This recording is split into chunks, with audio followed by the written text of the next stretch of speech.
Mengikuti harga pasar itu nggak apa-apa, untuk jualan itu sah-sah aja sih. Tapi harga pasar yang kalian maksud itu harga pasar yang mana? Masih banyak perintis usaha baru menganggap bahwa harga pasar itu adalah harga yang rendah, harga yang murah gitu loh. Padahal enggak, harga pasar itu yang kalian maksud harga pasar itu tuh yang mana? Apa sih sebenarnya harga pasar itu? Buat kalian yang mau lebih paham tentang harga pasar atau harga yang ingin kalian tentukan atau yang kalian ambil, simak terus video ini sampai habis karena ini penting banget buat kalian yang baru mau merintis usaha atau kalian mungkin yang menjalankan UMKM. Tonton sampai habis, intro dulu.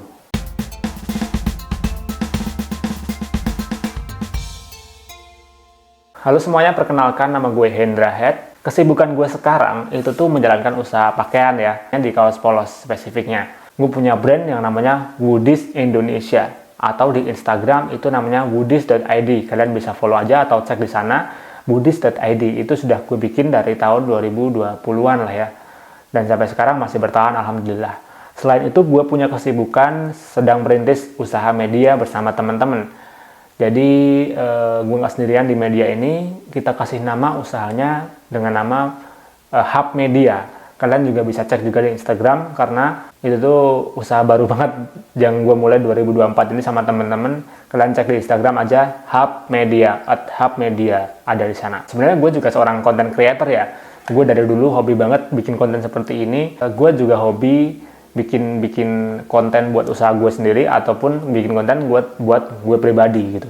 Makanya ini gue bikin juga karena memang gue ingin share sama teman-teman as a content creator, terutama di bidang usaha untuk pebisnis pemula, perintis usaha atau para UMKM. Ada problem ya yang gue lihat di industri pemula, bisnis pemula itu tentang melihat harga pasar, menyikapi atau memahami harga pasar.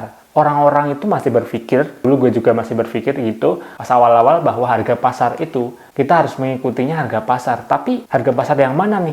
Harga pasar itu tuh, kalau dulu gue berpikir juga harga pasar itu adalah harga pasar yang murah. Kalau misalkan nih, gue jualan clothing atau pakaian kaos polos. Kalau gue jual di Shopee, ya di Shopee kan harganya segitu deh, katakanlah ya 30 ribu lah, 30 ribuan ya. Di Shopee kan segitu-segitu ya, murah-murah ya. Gue pikir harga pasar pakaian atau kaos itu tuh segitu, harga pasarnya ya itu gitu loh, dulu. Tapi ternyata gue salah. Gue mulai memahami bahwa harga pasar itu tuh tergantung pasar yang mana nih. Kalau kita melihat lagi nih, kalau ini contohnya di pakaian ya, atau di kaos polos aja deh. Kalau gue melihat nih, harga pasarnya di Shopee emang segitu, 30 ribu.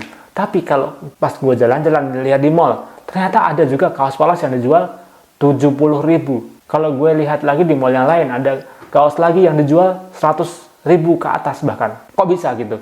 Jadi harga pasar yang mana nih yang harus gue ikutin? Dan ternyata harga pasar itu tuh bukan harga yang selalu harga murah.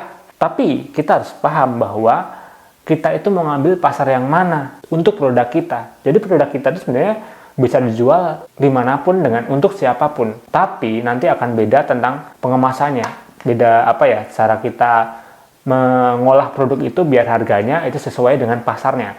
Kita mau ngambil pasar bawah atau menengah atau pasar yang atas gitu loh. Yang bawah, yang murah-murah, yang sedengan, yang medium atau yang atas.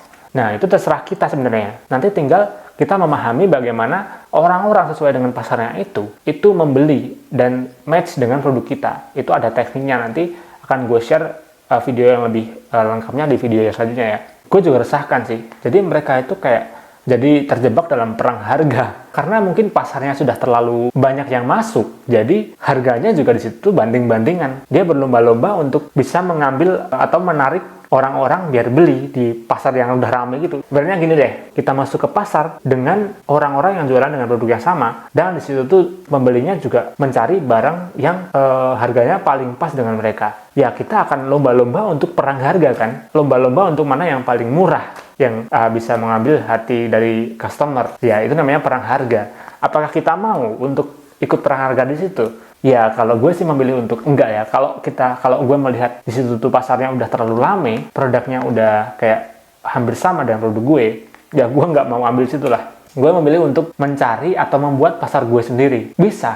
Upaya yang gue lakuin untuk menyelesaikan masalah itu adalah dengan branding. Jadi produk kita tuh dibikin brand atau dibikin kayak punya ciri khas sendiri atau punya keunikan sendiri, biar kita bisa dilihat kalau kita punya ciri khas atau perbedaan, itu kita bisa menarik mereka ke arah produk kita. Jadi kayak mereka tuh melihat barang baru gitu loh. Ketika mereka sudah membeli produk kita dengan brand kita, artinya di situ meskipun kita itu punya produk yang sama, tapi kita punya pasar sendiri. Orang yang membeli itu karena melihat brand kita berbeda, alias dia bisa membeli kita karena mereka benar-benar tertarik. Makanya kayak kita punya scoop sendiri, kita punya lingkup sendiri untuk kita jualan sesuai dengan market kita. Dulu berpikir bahwa ngapain sih branding gitu. Gue juga nggak ngerti dulu ya. Semakin berjalannya waktu karena melihat persaingannya yang sudah gila banget gitu, ya udah gue belajar branding ya, pelan-pelan gue melihat konsep branding apa yang sesuai dengan bisnis gue atau produk gue gitu. Untuk branding pada dasarnya yang bisa gue ingat ya sekarang, itu tuh kayak dari nama yang cocok dengan produk kita, dan itu tuh bisa unik banget, bukan unik sih, kayak tidak sama dengan yang lain. Terus kemudian ada brand visualnya juga, nanti kita kemas brand kita itu mau divisualisasikan seperti apa biar kita terlihat berbeda gitu. Bagaimana cara agar visualnya atau apanya itu bisa aware sama orang bisa tahu dan sebagainya. Terus nanti sampai titik loyalnya, bisa loyal sama kita itu ada strateginya, banyak banget sebenarnya, dan bakalan gue share selanjutnya ya. Tapi untuk kesulitannya juga ada. Yang gue lakukan ketika nge-branding itu tuh emang tidak semulus itu, banyak kesulitannya juga. Di awal-awal gue juga bingung banget nih, brand mau diapain, branding seperti apa yang pas untuk produk gue gitu lah.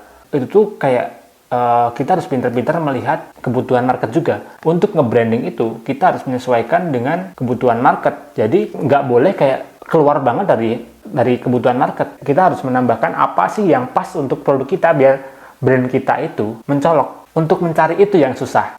Menyamakan kebutuhan orang atau market yang pengen baru kita bikin gitu sama yang sesuai dengan produk kita. Kita harus belajar dulu sih tentang kayak customer journey-nya, terus gimana sih orang itu bisa beli, dari tahu terus kepengen, dari kepengen terus beli, terus dari beli bisa loyal. Ya itu yang harus dicari tahu, karena mendongkrak kita untuk bisa menciptakan brand yang tepat. Tapi itu bisa ditemukan kalau kita sudah banyak pengalaman. Semakin kita mengenal produk kita sendiri, kita semakin bisa tahu sih arahnya di mana. Jadi menurut gue kita harus selalu mengulik produk kita juga, dan kita juga harus mengulik market agar mereka itu bisa masuk ke kita. Oke, mungkin gitu aja karena udah cukup lama ya videonya. Dan mungkin kalau kalian yang pengen tanya-tanya, kalian bisa tanya aja di kolom komentar. Pas gue baca, gue pengen sharing dan bahas itu, gue bakalan bahas itu. Dan mungkin kita bisa saling belajar tentang bisnis, terutama untuk bisnis perintis dan UMKM gitu ya. Atau kalian pengen request untuk apa yang mau gue bahas selanjutnya gitu, bisa komen juga di bawah. Oke, gitu aja. Sampai jumpa di video selanjutnya. Tetap semangat. Bye-bye.